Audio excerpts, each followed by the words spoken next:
O'zbekiston Respublikasi Bosh prokurori o'rinbosari boshchiligidagi ishchi guruhi tomonidan Samarqand viloyatida qish mavsumini betalofat o'tkazish, energiya samaradorligini oshirish, to'lov intizomiga rioya etilishi yuzasidan o'tkazilgan o'rganishlar davomida tabiiy gaz va elektr energiyasidan bo'lgan qarzdorliklarni undirish bo'yicha amalga oshirilayotgan ishlar tanqidiy muhokama qilinib, mas'ullarga tegishli ko'rsatmalar berildi.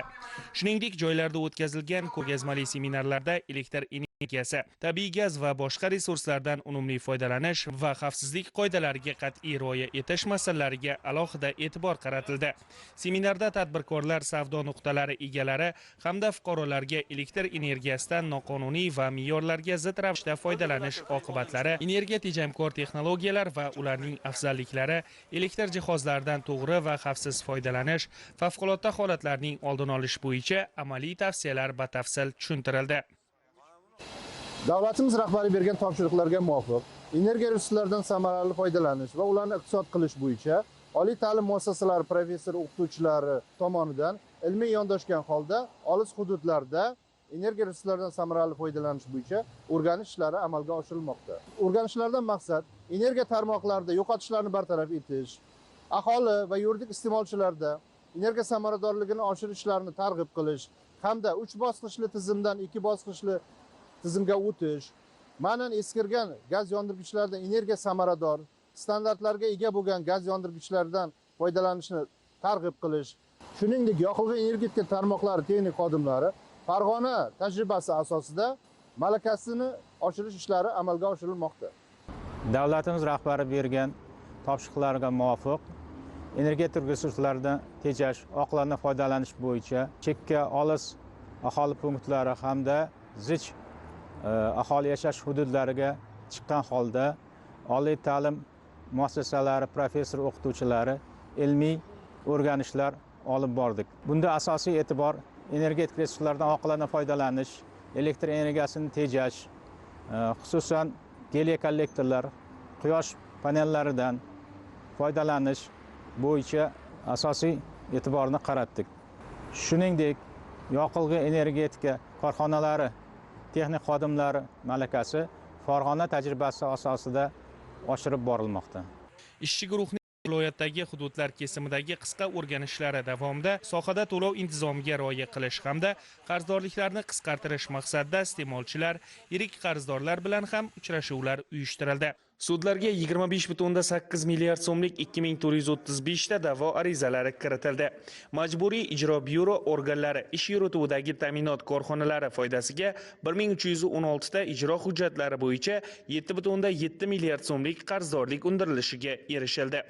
Natijada elektr va gaz ta'minoti korxonalarining foydasiga qariyb 80 milliard so'mlik debitor qarzdorliklar so'ndirilishi ta'minlandi. Hozirda mana aeroport zonasida yuksalish, maydon, Obanat mahallaviy ta'minotni yashash maqsadida Nimstansiya sharqiydan yangi tarmoq qurib borildi. 1,5 kilometr yuqori kuchlanishli liniya qurildi.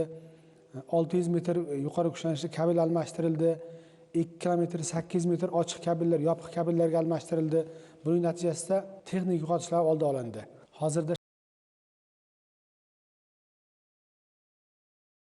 maqsadda bizda 24/7 rejimga o'tib ishlayapmiz.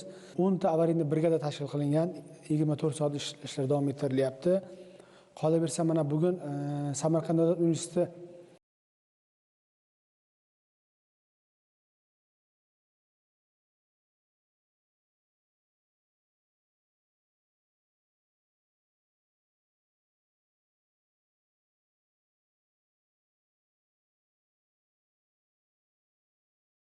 targ'ibot tashviqot ishlari olib borilyapti. Olib borilayotgan ishlarimizning zamirida asosiy maqsadimiz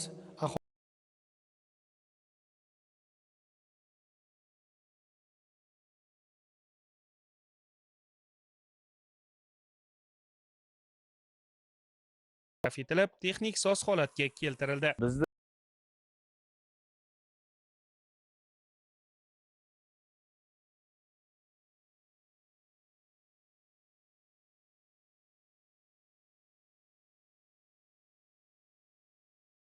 Har bir xonadonga bir me'yorda bo'ladi. Birovga baland, birovga past unaqa bo'lmaydi. Hamma o'sha tejamkor garelkalarga hammada albatta u foyda keltiradi, har bir xonadonga foyda keltiradi. Uni ham har bitta mahallada qo'llash kerak u narsalarni. Ishchi guruhi o'rganishlari doirasida aholi va tadbirkorlarga energiya tejamkor qurilmalar, quyosh panellari, zamonaviy isitish tizimlari hamda ulardan samarali foydalanish yuzasidan ma'lumotlar berildi. Shu bilan birga sohaga oid amaldagi qonunchilik, imtiyozlar va qo'llab-quvvatlash mexanizmlari yuzasidan ham tushuntirish ishlari olib borildi. Ishchi guruhi tomonidan mas'uliyatli mavsumda iste'molchilarga ko'rsatilayotgan kommunal xizmatlarning holatini kompleks o'rganilayotgani, hududdagi mavjud vaziyatni yana bir bor chuqur tahlil etib, aniqlangan kamchiliklarni bartaraf etish imkonini bermoqda.